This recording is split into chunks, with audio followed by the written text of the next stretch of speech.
Como es bien sabido, desde la perspectiva del materialismo filosófico, uno de los principales problemas es el papel de España, que España ha jugado en la historia universal como imperio generador y su relación pues, con los restos de ese imperio que son las actuales repúblicas hispanoamericanas que hablan español y que conforman un conjunto de 400 millones de hispanohablantes. En ese sentido, pues hay muchas discusiones acerca pues, de las posibilidades que le corresponden pues, a la comunidad hispánica pues, dentro de nuestro presente y también con vistas al futuro. Gustavo Bueno, en España frente a Europa, hablando pues, de estas opciones, señala tres en concreto. La primera es que Hispanoamérica y España pues, sigan siendo de alguna manera el reverso del mundo anglosajón y por lo tanto pues de alguna manera estén subordinados en segundo plano respecto a él. Otra es la posibilidad de que España y Hispanoamérica lleguen a formar pues una unión de alguna manera próspera pues, y duradera, una unión efectiva, sin especificar claramente los contenidos de esta unión. Podría ser una hispanidad pues en el sentido de Ramiro de Maeztu, cuando señalaba que podía ser una suerte pues, de Commonwealth, ¿no? Al estilo británico, con el papel de la monarquía como moderador.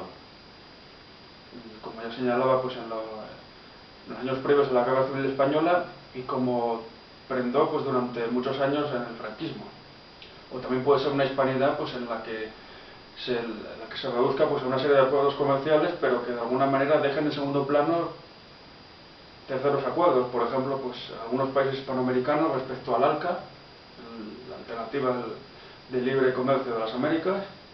y España pues, respecto a la Unión Europea, respectivamente. Y en este contexto hay una tercera opción que sería pues, la de una Hispanoamérica al margen de España, es decir, una Hispanoamérica donde se supondría que España pues, fue una especie pues, de opresor imperialista que no dejó nada bueno para Hispanoamérica y por lo tanto Hispanoamérica debe ahondar en sus raíces más íntimas, diríamos, en los abispos de la Pachamama y en toda una serie de tradiciones indígenas precolombinas que habrían sobrevivido de alguna manera hasta nuestros días y por lo tanto las relaciones de Hispanoamérica con España pues serían nulas. Es decir, Hispanoamérica se movería al margen de España, independientemente de lo que podría suponer eso tanto para unos como para otros. Y en este contexto pues, surgen distintas alternativas, como puede ser pues, el famoso socialismo del siglo XXI, abanderado por Hugo Chávez y que le sigue y cuyo proyecto pues, es secundado también por otros presidentes hispanoamericanos como Evo Morales en Bolivia o Rafael Correa en Ecuador, por ejemplo. Un proyecto donde se habla pues, de recuperar pues, la vieja idea de unidad continental de Simón Bolívar, ¿no? De la Gran Colombia, de alguna manera, puesto que Venezuela se llama República Bolivariana de Venezuela, y por lo tanto pues, sería una idea que dicen algunos de quienes se declaran seguidores del materialismo filosófico, que sería importante también para España por ese concepto de la unidad hispanoamericana y que acabaría arrastrándole también a España. Es decir, de alguna manera se diría pues, que la perspectiva de Hugo Chávez pues, sería la opción número 2 que señala Gustavo Bueno para la comunidad hispanoamericana. Sin embargo, la perspectiva de Chávez ahonda en un concepto que ha estado presente en la política americana durante mucho tiempo, pero que hoy día parece haber adquirido cierto énfasis, que es el problema del indigenismo. Indigenismo que surge, pues, por mucho que pueda sorprender a los quienes me escuchen,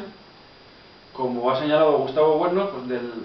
la famosa fábula que habían contado los primeros misioneros españoles en América acerca de la llegada del apóstol Santo Tomás, es decir, el deber para creer, al continente americano en los primeros años de la era cristiana. Llegada que habría supuesto la evangelización de ese continente. Por lo tanto, el problema de qué hacer con unos indígenas americanos que parecían estar dejados de la mano de Dios, de alguna manera desaparecería. Es decir, el linaje humano pues, sería unigénito, vendría todo de Adán, y los americanos pues, simplemente pues, se habrían separado en los tiempos de la Torre de Babel, que dice la Biblia, y entonces luego habrían sido evangelizados nuevamente pues, por el apóstol Santo Tomás. Entonces, pues la llegada de España a América y los 300 años de transculturación, de llevar a la cultura hispánica a América durante todo ese tiempo, que luego culminaría en la independencia y formación de las actuales repúblicas hispanoamericanas, pues sería un suceso puramente accidental. Es decir, América sería cristiana y por lo tanto el apóstol Santo Tomás habría evangelizado unas culturas que no necesitaban ser hispanizadas. Es decir, la idea de que a través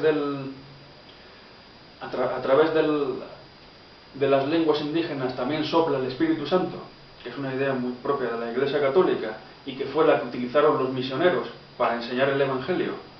a los distintos pueblos, ya fueran guaraníes, quechuas, aztecas o los que fueran, pues es una idea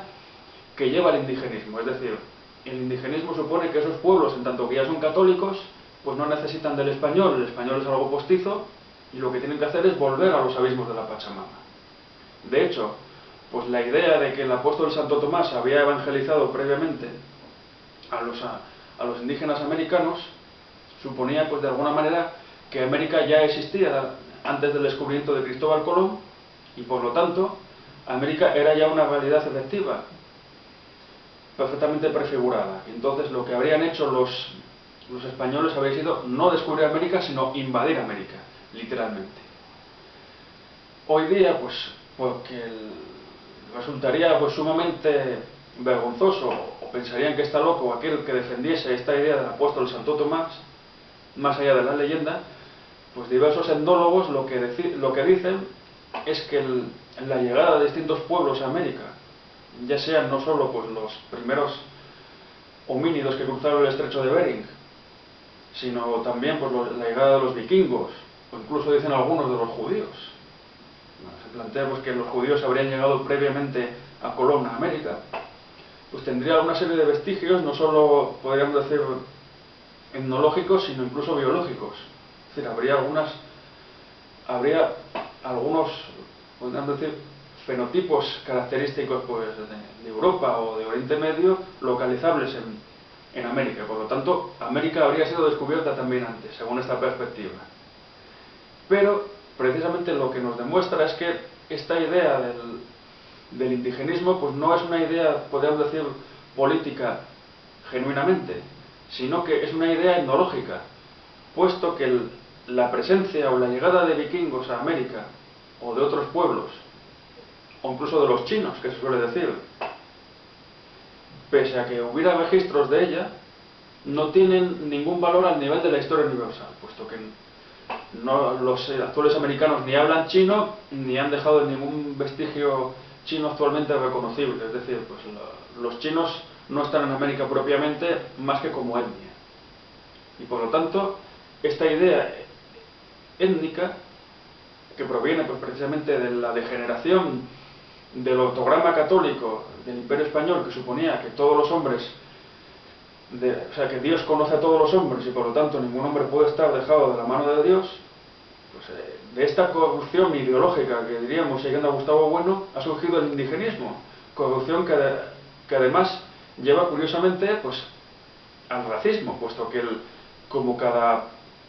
tribu indígena sería pues la tribu elegida en el sentido pues de las 12 tribus de Israel, que dice la Biblia, y habría recibido pues la predicación genuina, pues por lo tanto se desvincula de las otras. Ella es la portadora, diríamos, pues de la verdad del Evangelio. Entonces, pues por un lado están los charrúas, por el otro los guaraníes, los aztecas, y cada uno habría fundado una nación, es decir, habrían fundado pues el Uruguay, el Paraguay, México y luego pues Venezuela también. Y esta idea indigenista, pese a quien pese, está funcionando en el proyecto del socialismo del siglo XXI. Y pese a que el indigenismo lo que pretende es, podríamos decir, desespañolizarse, es decir, negar todo vestigio de presencia española en América, puesto que la obra de España en América permanece y es en cierto modo irreversible, pues al final se convierte en una suerte de ideología maniquea que no solo tiene esos componentes racistas, suprematistas también, de alguna manera, como hemos dicho, sino que se manifiesta pues en elementos tan positivos, hechos tan positivos, como son pues, las expropiaciones de empresas de España. Es decir, las expropiaciones que inició Hugo Chávez ya en los primeros años de su mandato, sin indemnización ninguna. La expropiación de Repsol que realizó Evo Morales en el año 2006, bajo el supuesto de que Bolivia recuperaba sus recursos naturales, y la más reciente de Cristina Fernández en Argentina este mismo año, bajo el supuesto de que España no estaba invirtiendo lo suficiente o que no estaba realizando una inversión que sirviera para los intereses de Argentina, en realidad no son, digamos, expropiaciones puramente económicas, puesto que a estos empresarios se les ha tratado como vulgares delincuentes, sin ningún tipo de prueba se les ha acusado de robar a los distintos países donde se ha realizado la expropiación, se les ha metido en la cárcel y no se ha ofrecido ningún tipo de indemnización a España por daños y perjuicios, y en el fondo pues estas expropiaciones son actos de guerra contra España, son posicionamientos en contra de España, políticos que debieran ser respondidos con la retirada del embajador o simplemente pues con la negación de las ayudas a cooperación que durante tantos años ha dado España a estos países, ya que no se puede hacer como se hacía en tiempos en el siglo XIX, el enviar una fragata a esas costas y bombardear Buenos Aires o Caracas o la ciudad que sea hasta que por fin paguen la indemnización correspondiente, que fue lo que se hizo y lo que hizo España y otros países europeos, las guerras que organizaron estos países contra países hispanoamericanos para cobrarse deudas, ya que en los conflictos de estas nacientes naciones pues se habían visto involucrados ciudadanos europeos que estaban residiendo allí. Y entonces el indigenismo que acabamos de señalar, que está presente ya de manera secular en Hispanoamérica, ya no solo los próceres de la independencia, como el famoso Fray Servando, que se inventó que el apóstol Santo Tomás era en realidad el Juan Diego de la tradición novohispana, o incluso pues, otros como Simón Bolívar o otros muchos, eran indigenistas en el fondo, puesto que razonaban desde la perspectiva de que América era independiente mucho antes. Los propios marxistas, incluso peruanos, como Mariátegui, que también eran indigenistas, el Che Guevara era indigenista, y Fidel Castro con aquel discurso tan lamentable ante el Papa, donde hablaba auténticas atrocidades sobre España, siendo él hijo de inmigrantes gallegos, también es indigenista. Y Hugo Chávez y Evo Morales pues son el último jalón de esta tradición indigenista, donde suponen que Hispanoamérica pues debe de romper totalmente con España, pero de esa manera lo que se está logrando es ir contra Hispanoamérica misma, es decir, puesto que de alguna manera pues Hispanoamérica sigue teniendo profundas raíces con España, la adopción del indigenismo como punta de lanza de ese socialismo del siglo XXI solo puede ser una muestra pues de la corrupción ideológica que de alguna manera lastra y perjudica claramente a estos países hispanoamericanos.